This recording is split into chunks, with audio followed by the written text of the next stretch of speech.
All right, so we do have a little bit of news to tell you about. President Trump continues to speak about impeachment while he's on vacation for the holidays at Mar-a-Lago, tweeting or retweeting the day after Christmas 35 times, attacking Democrats, House Speaker Nancy Pelosi, and the district she represents. In one post, the president claimed, quote, the radical left do-nothing Democrats said they wanted to rush everything through to the Senate because President Trump is a threat to national security. They are vicious, will say anything. But now they don't want to go fast anymore. They want to go very slowly. Liars, wrote the president.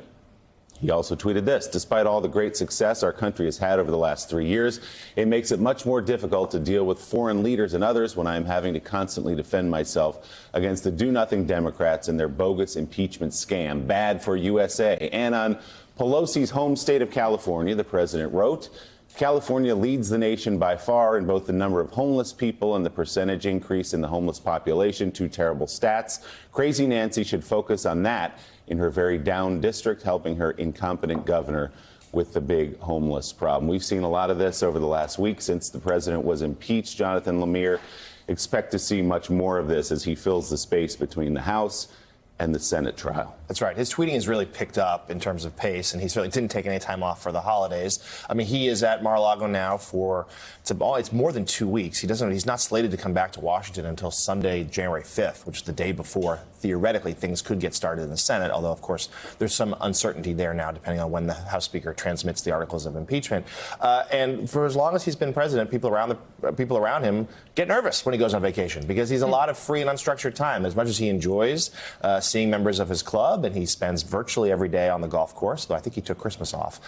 He has a lot of unstructured time without much access to aides, and he has a lot of access to cable television and to his phone, and he tweets. And we're seeing him really lean in on the attacks on the House Speaker, but also sort of trying to rev up the sort of cultural war here, sort of making this divide, sort of trying to make impeachment not as a referendum on his conduct as president, but rather about claiming that it's the Democrats trying to not just undo the 2016 election, but it's their hatred, in his words, of not just himself, but his base, trying to very much pit us versus them. And he's leaning in on that going into the 2020 election, believing he can use impeachment, because, again, we expect him to be acquitted in the Senate when it does go to a trial there, using it as a real wedge issue to excite his base into the reelection. Heidi, as you talk to people around Capitol Hill through the holidays, is there any skepticism or second thought about Speaker Pelosi's strategy here, which is to hold on to those articles of impeachment at least through the holidays and maybe further until she can get some rules that she likes out of the Senate? Obviously, the president is seizing on that.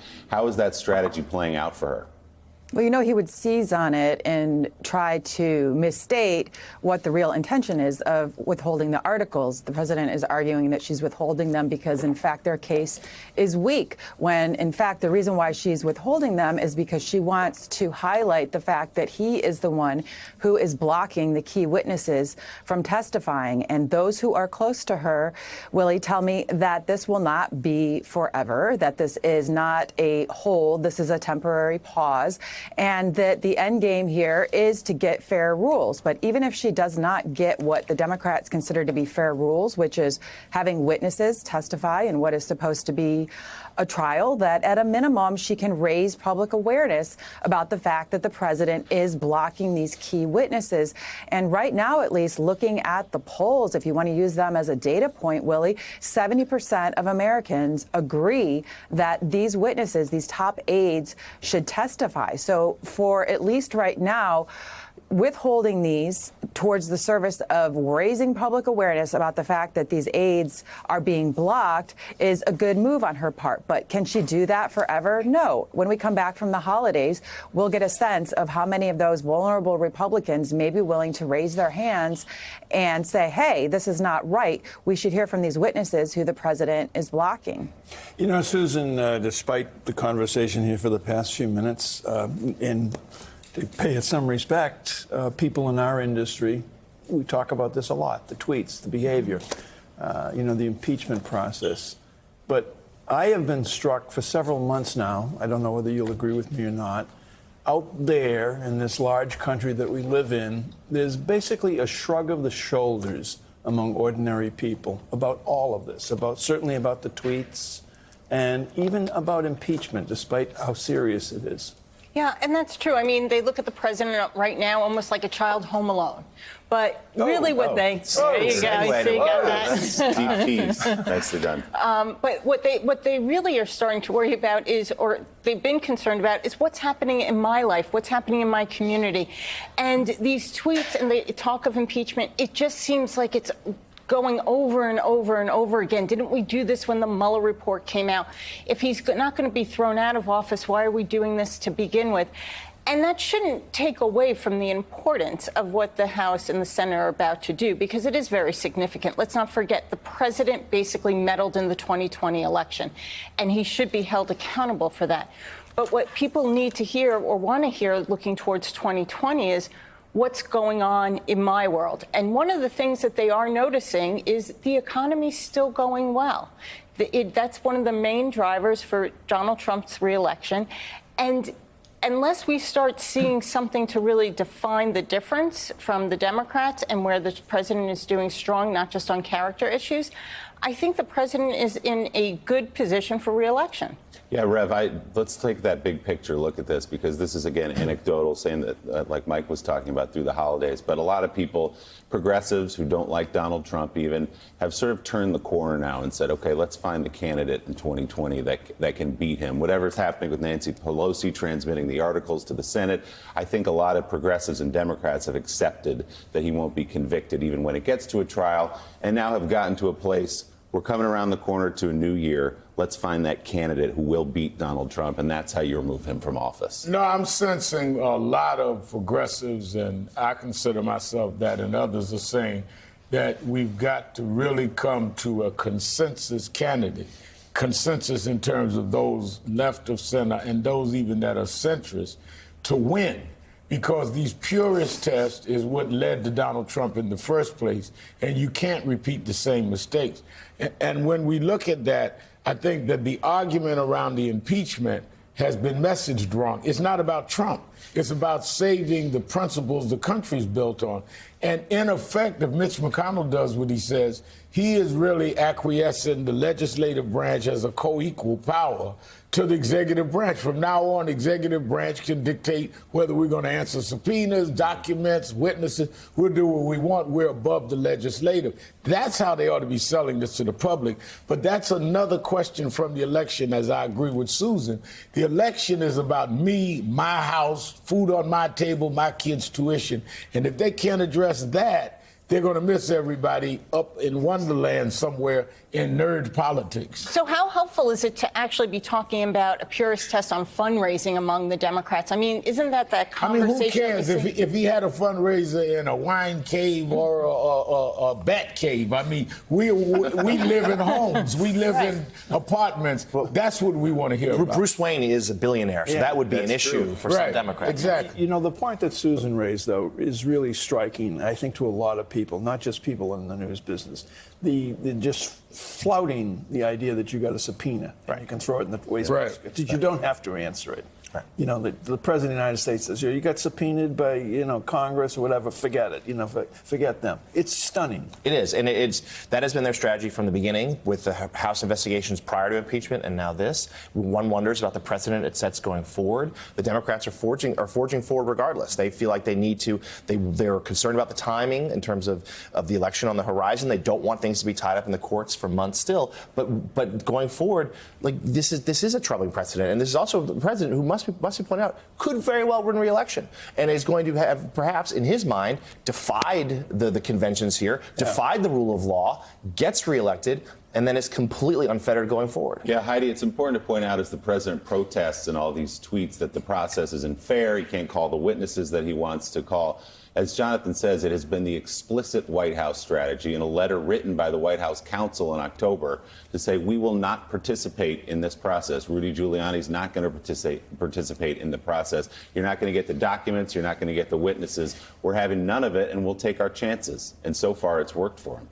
And that was actually, Willie, the beginning of the basis for the second article of impeachment on obstruction when Pat Cipollone sent that letter and said, no, Congress, actually, you don't have a constitutional right, hint, they do, to perform oversight, any oversight, and we're not going to cooperate with this at all. And so I quibble a little bit with the statement that the American people don't care about this. And of course they care first and foremost about kitchen table issues. But I hear from a lot, I think you have to separate out people who are getting disinformation, such as Ukraine interfered, which is something like 44% of Fox News viewers, from people who are getting actual information about what the president is alleged to have done here, about what Mick Mulvaney admitted to on camera.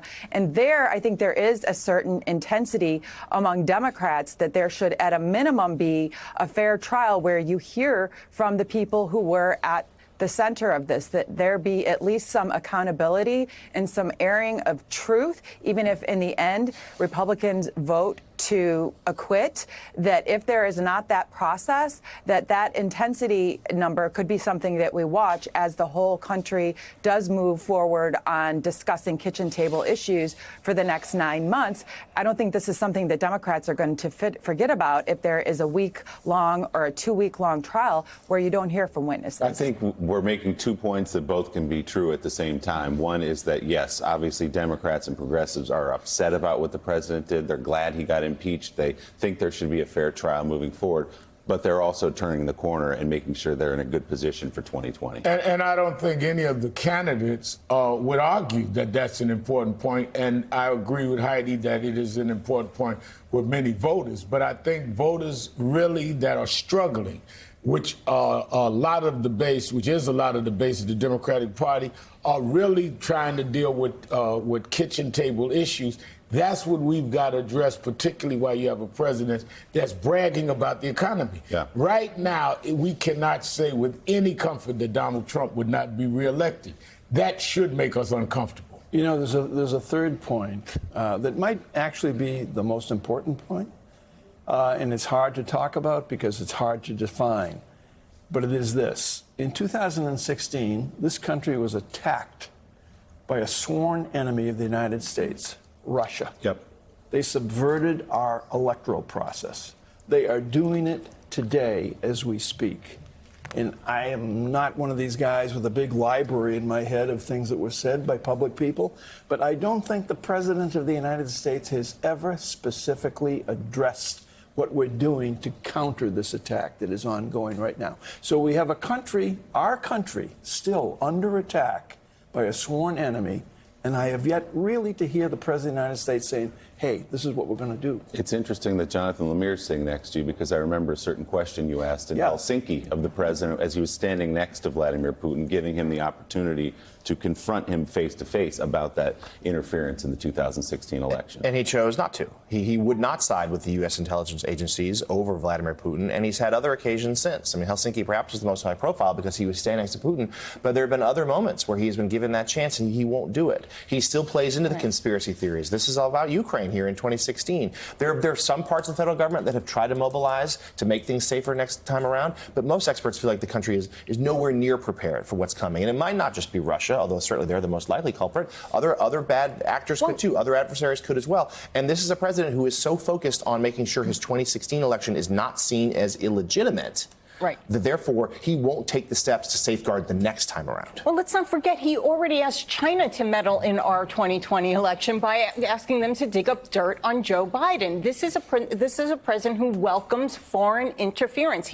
Not only is he not doing anything to prevent it, Mike, he is welcoming it, and that is such an attack. It's an inward attack on the pillars of our democracy. I just don't understand how he can.